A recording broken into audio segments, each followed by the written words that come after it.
प्यारे बच्चों, आज आप देखेंगे कक्षा 11 कबीरदास को साखी भाग 2 और भाग 1 में आप दोहा नंबर 8 तक देख चुके थे। अब दोहा नंबर 9 देखेंगे। आप यहां शुरू करेंगे। लंबा मार्ग दूर घर, बिकट पंथ बहुमार, कहो संतों क्यों पाइए, दुर्लभ हरि दीदार। लंबा मार्ग, हे प्रभु, हे परमात्मा, आपका घर बहुत दूर है।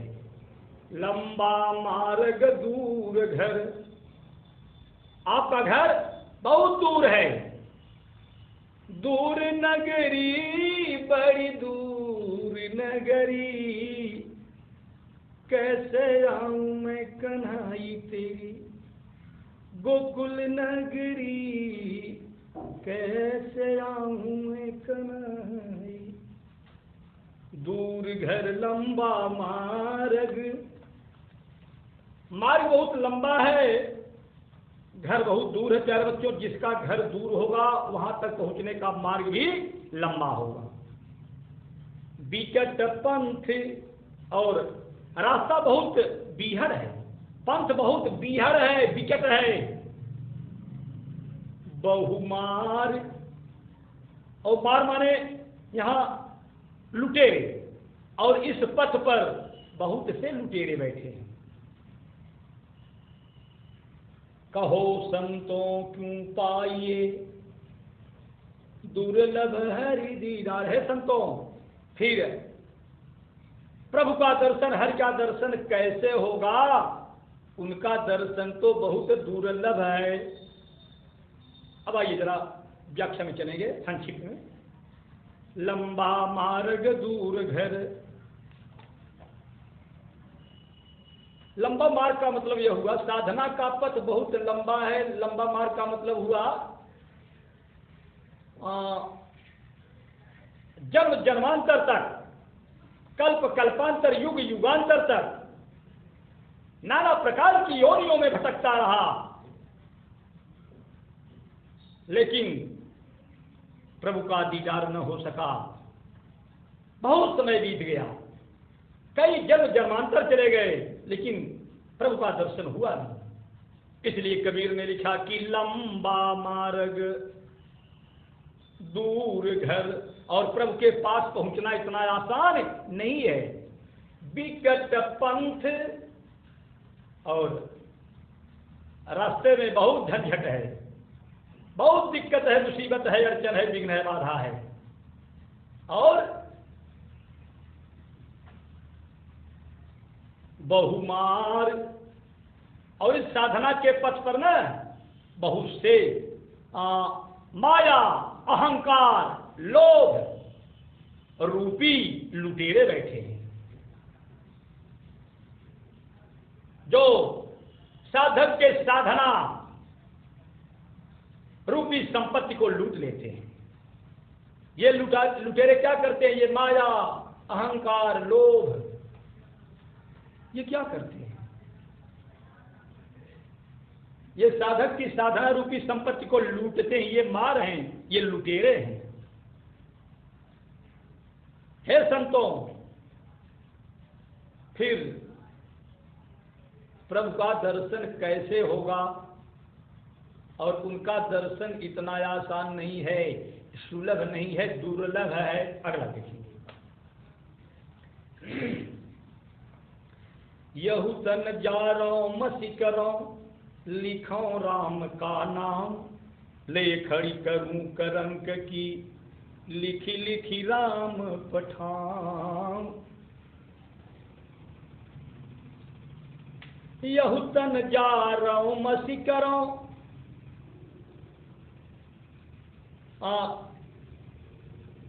यहां जीवात्मा कहती है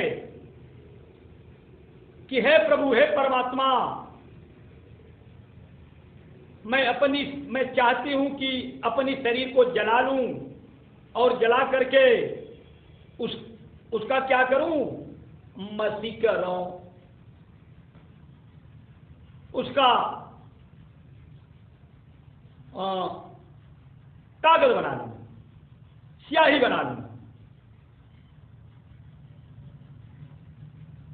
लिखो राम का नाम और उस पर राम का नाम लिखूं, प्रभु का नाम लिखूं, लेखड़ी करूं करंक की, करंक माने हड्डी, शरीर की हड्डियों की मैं लेखनी बना लूं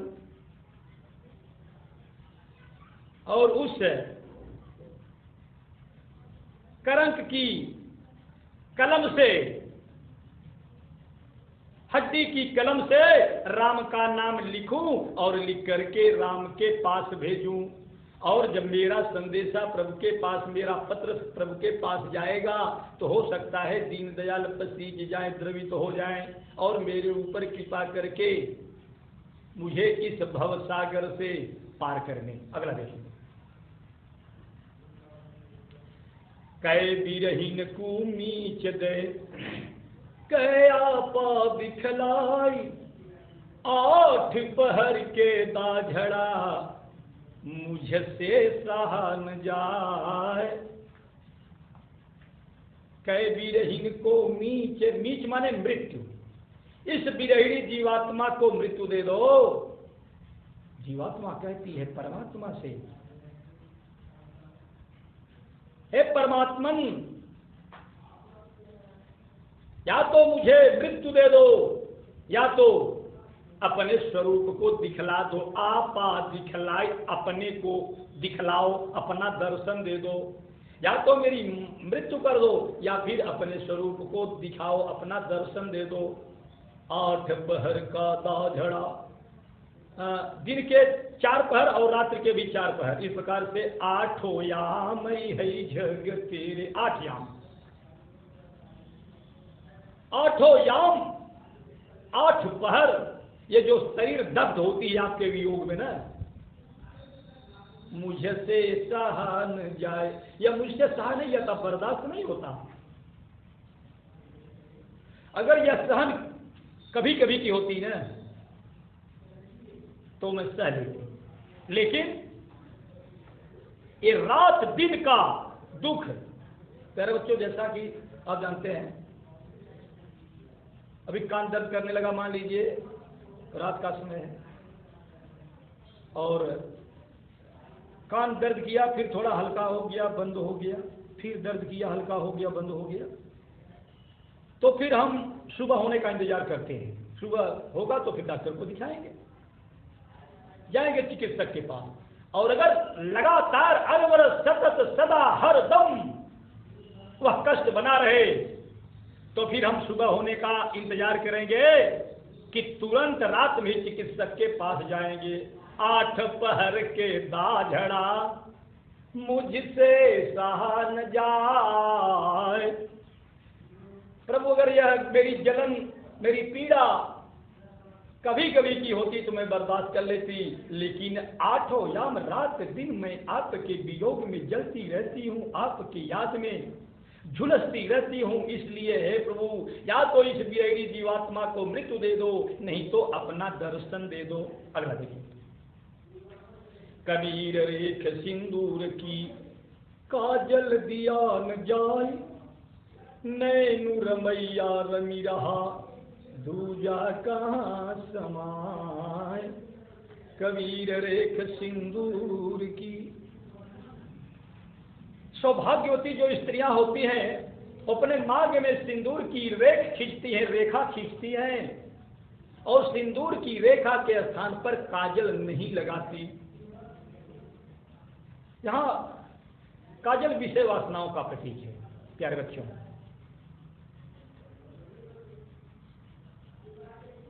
प्रेम गली अति साकरी, तामे दोन समाय।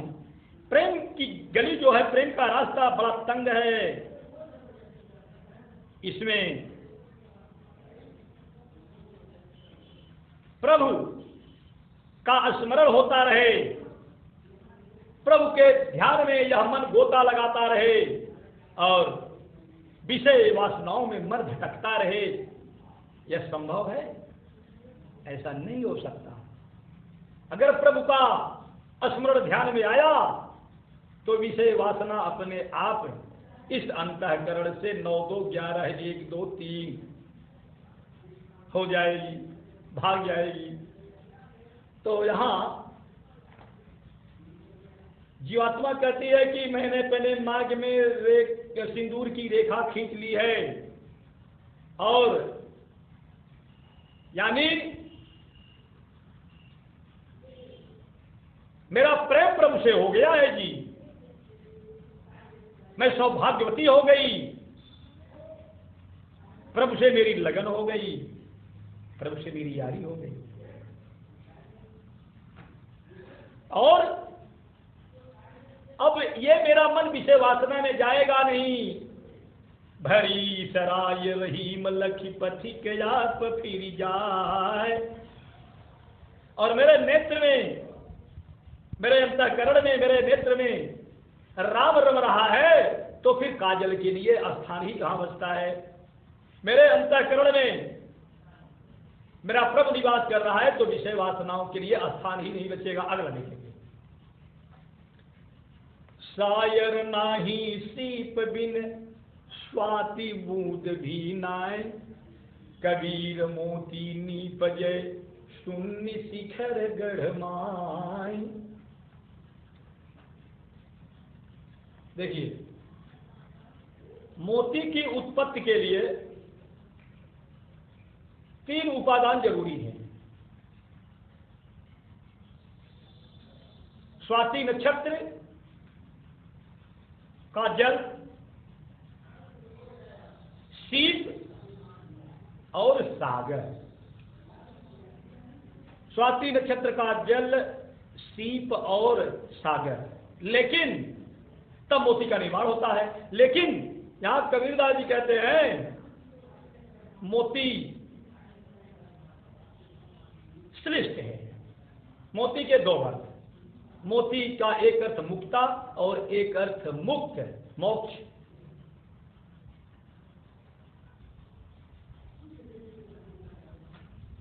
लेकिन यहां सुषुम्ना नाड़ी के माध्यम से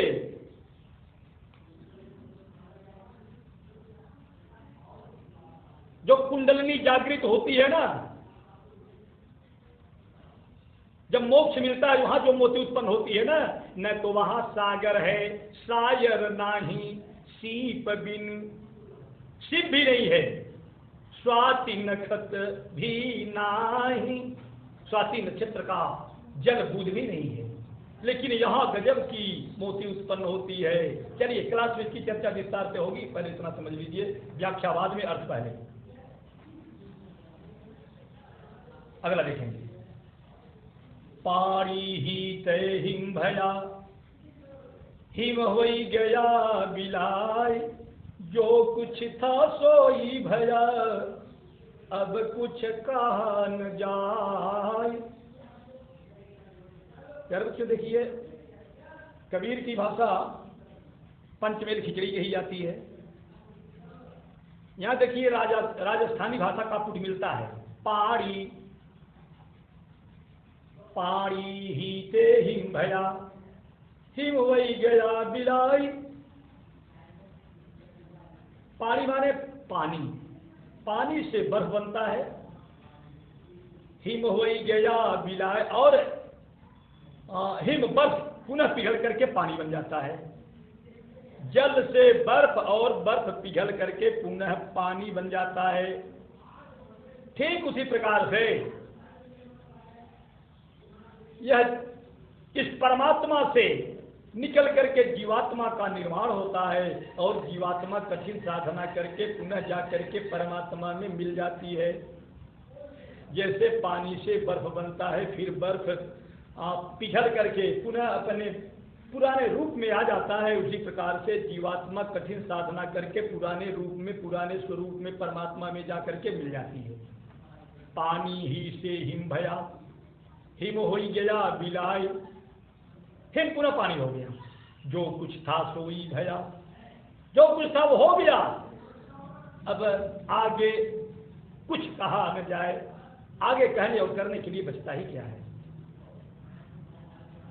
जब यह जीवात्मा मोक्ष प्राप्त कर ली, परमात्मा में जाकर के संलग्न हो गई, तो फिर कहने करने के लिए बचता ही क्या है।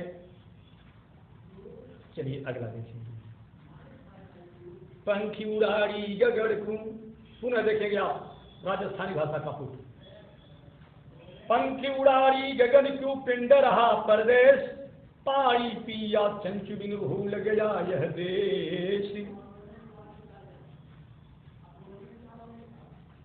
पंखी उड़ाड़ी गगन क्यों, पंख माने पक्षी, पंछी। आकाश को उड़ गया, गगन माने आकाश। पिंड रहा परदेश, उसका भौत उसका शरीर इस संसार में, इस धरातल पर रह गई।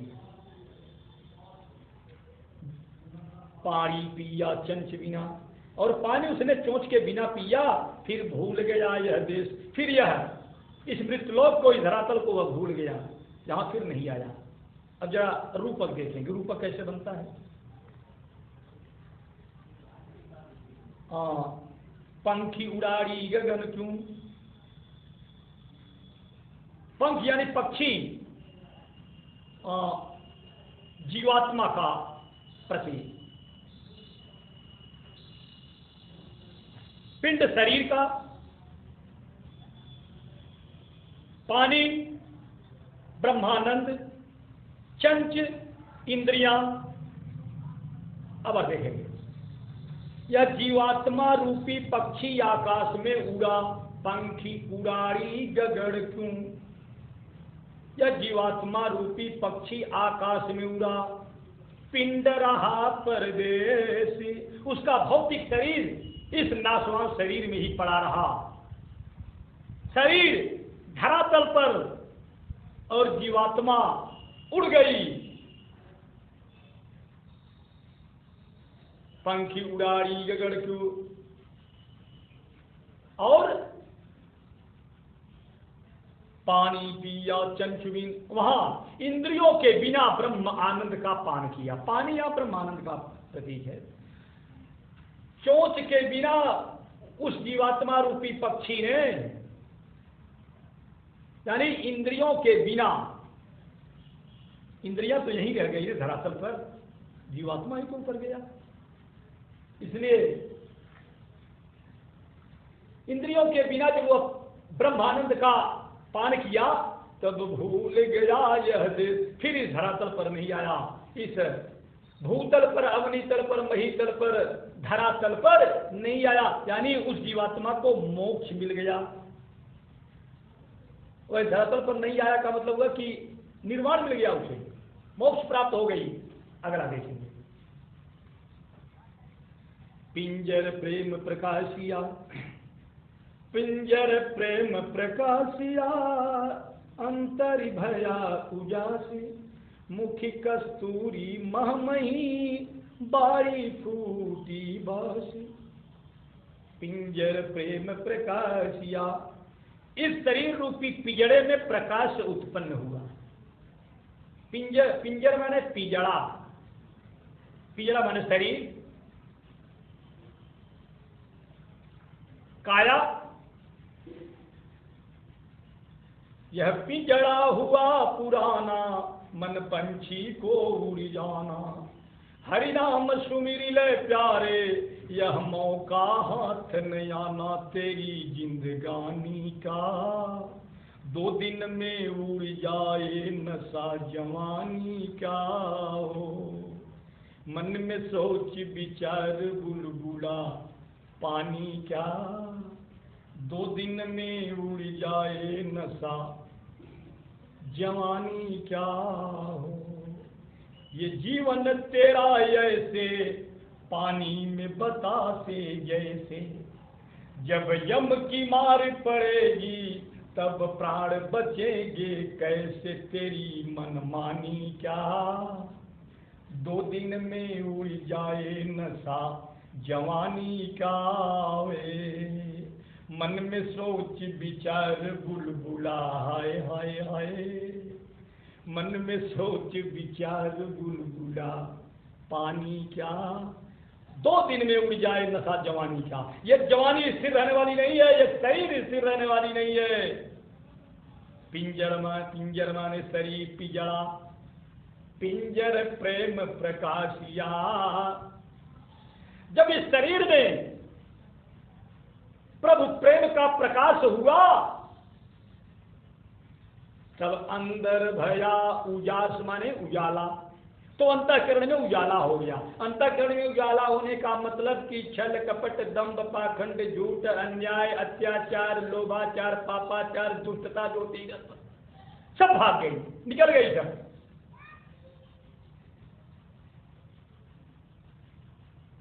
अंतर प्रेम पिंजर प्रेम प्रकाशिया। जब प्रभु प्रेम प्रकट हुआ ना अंतःकरण में, तो अंतःकरण में प्रकाश हो गया, ज्ञान का प्रकाश हो गया, अज्ञान रूपी अंधेरा भाग गया। मुख कस्तूरी महमही, और मुख से राम नाम की कस्तूरी महकने लगी।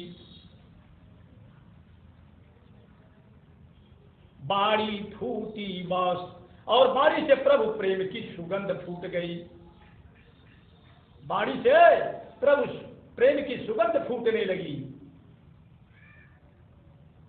चलिए आगे देखेंगे। नयनायंतर यावतू जो मैं नयन झप्यूं, हाँ माने मैं आज गई हुती भो रही हूं, रस खान रही बही नंद के भाव नहीं। वाको जियो जुग लाख करोड़, जसोमती को सुख जात कहो नहीं। हाँ माने मैं,